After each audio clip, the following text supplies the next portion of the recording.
Donc, bonjour à tous et merci de m'avoir proposé d'intervenir aujourd'hui.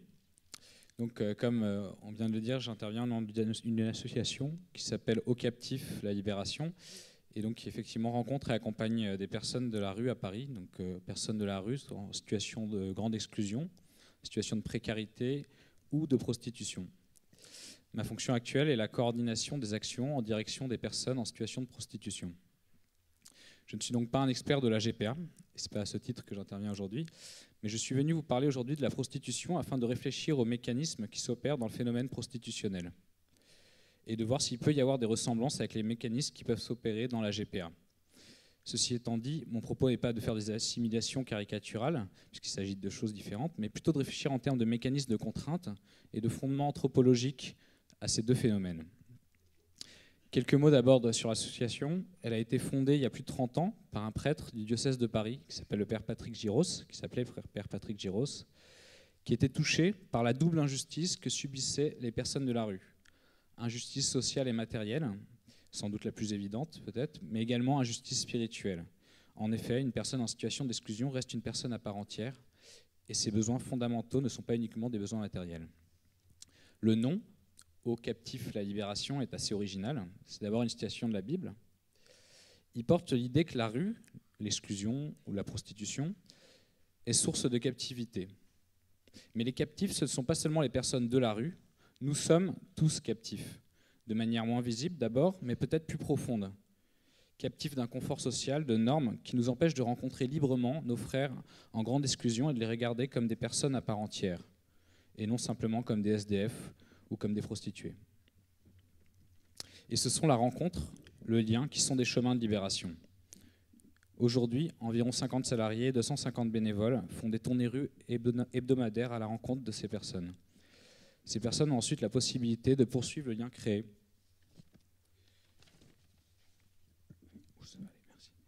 avec nos équipes, en venant les retrouver à des permanences lors de temps d'accueil conviviaux, en mettant en place un accompagnement social, ainsi qu'en participant à des sorties culturelles à la journée ou à des séjours longue durée. Nous rencontrons des personnes en situation de prostitution au Bois de Boulogne, au Bois de Vincennes ou dans le centre de Paris. Ce sont des publics très différents, dont le point commun est la prostitution de rue. Des femmes françaises dans la prostitution de façon très ancienne, des femmes étrangères, surtout du Nigeria, de Chine ou d'Europe de l'Est, des femmes étrangères de plus en plus nombreuses et pour la plupart soumises à des réseaux de traite. Donc quand on dit traite, c'est le terme moderne pour parler d'esclavage. Ici, esclavage en vue de l'exploitation sexuelle. Il y a également des personnes transsexuelles ou travesties, ou encore des hommes qui se prostituent en tant qu'hommes. Il y a tous les âges, il y a des personnes âgées, très âgées, et il y a aussi des personnes très jeunes, voire des mineurs. Parmi ces personnes, certains voient la prostitution comme une contrainte provisoire dont ils pensent s'affranchir rapidement. D'autres l'aperçoivent comme une impasse, une situation douloureuse et contraignante, mais dont ils ne voient pas de moyens accessibles pour en sortir. D'autres, enfin, la revendiquent comme un choix libre et assumé. Quelle que soit la perception qu'ont les personnes de leur situation, nous avons identifié plusieurs freins qui peuvent entraver les possibilités de sortir de cette situation. Des freins externes, comme la contrainte exercée par un proxénète, ou également la précarité financière, ainsi que des freins plus internes et propres à la personne, par exemple l'accoutumance au mode de vie prostitutionnel ou une blessure dans un parcours de vie.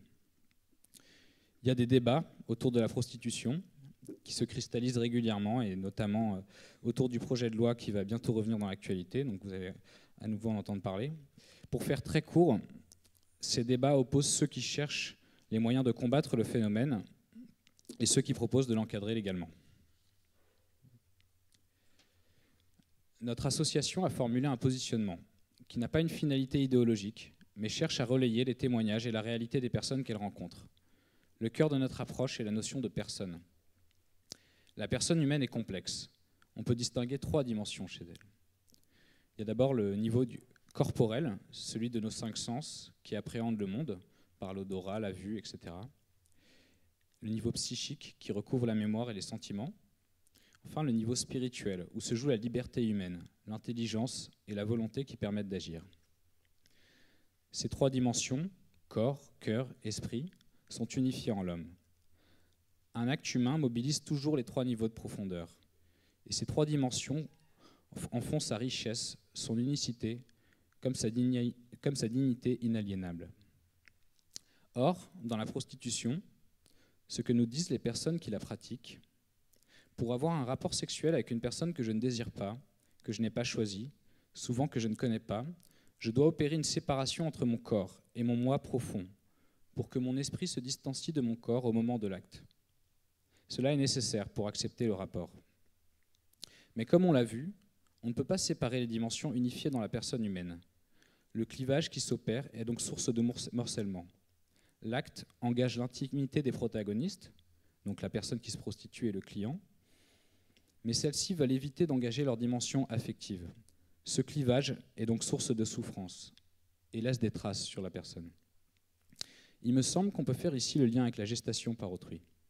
Lorsqu'on demande à une femme de porter un enfant dans son corps sans s'y attacher, on lui demande d'opérer un morcellement contradictoire avec l'unité de la nature humaine.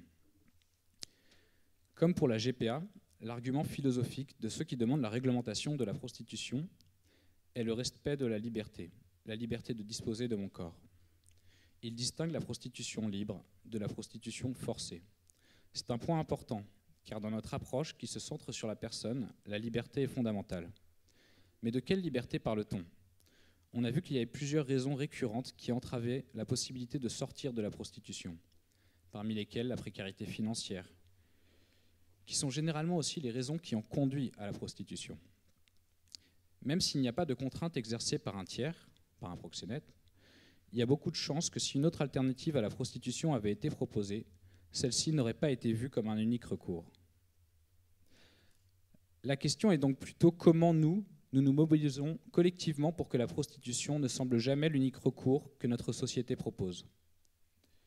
Ensuite, encadrer légalement la prostitution libre, et on pourrait faire le parallèle avec la GPA, revient à consacrer une société où tout se marchande, y compris l'intimité sexuelle.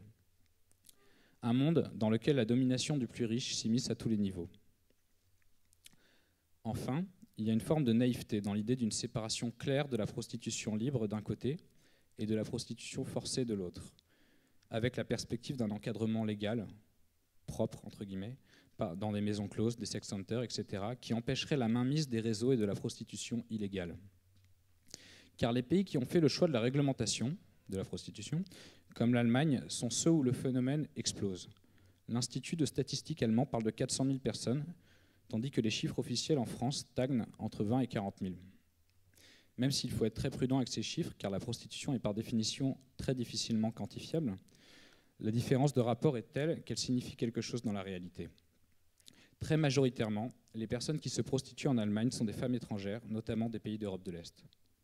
Et plus de 10 ans après avoir essayé à encadrer la prostitution, en proposant de recenser les personnes prostituées pour les protéger, l'échec est patent. Je n'ai pas le temps de m'étendre, mais si ça vous intéresse, il suffit de regarder sur Internet et de vous renseigner. C'est même le gouvernement allemand qui, en ce moment, essaye de faire marche arrière. Il est bien illusoire de croire qu'on peut contrôler à l'intérieur des zones où la prostitution est tolérée, qui est libre et qui est soumis à un réseau d'exploitation. Plutôt que de combattre le proxénétisme, on y a consacré, selon une expression empruntée à une féministe allemande, des macros en col blanc. La conséquence directe est donc de faciliter l'exploitation des plus vulnérables, ce qui se jouerait de la même manière, il me semble, dans la légalisation de la GPA. Je terminerai en ajoutant que ce qui conduit aux différentes formes d'exploitation de la traite des êtres humains, exploitation sexuelle, esclavage domestique, trafic d'organes, etc., est l'appât de l'argent pour les réseaux qui l'organisent.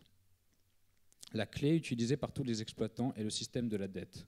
Ce système de base peut être renforcé par de fausses promesses, une menace physique et une emprise psychologique, voire spirituelle, avec l'utilisation de rites vaudous, notamment pour la prostitution africaine. Les migrants doivent emprunter pour leur passage et leur installation en Europe, et ainsi contractent une dette, dont la somme est imposée par les réseaux. On l'estime, pour information, de 50 à 70 000 euros par femme pour la traite nigériane. Somme que les personnes doivent rembourser sous peine de représailles contre elles, contre leurs proches, ici, ou contre leur famille dans leur pays d'origine. Cet endettement est la motivation principale qui conduit à accepter la situation d'exploitation. C'est sans doute le même mécanisme d'endettement qui peut conduire à accepter une GPA. Je vous remercie.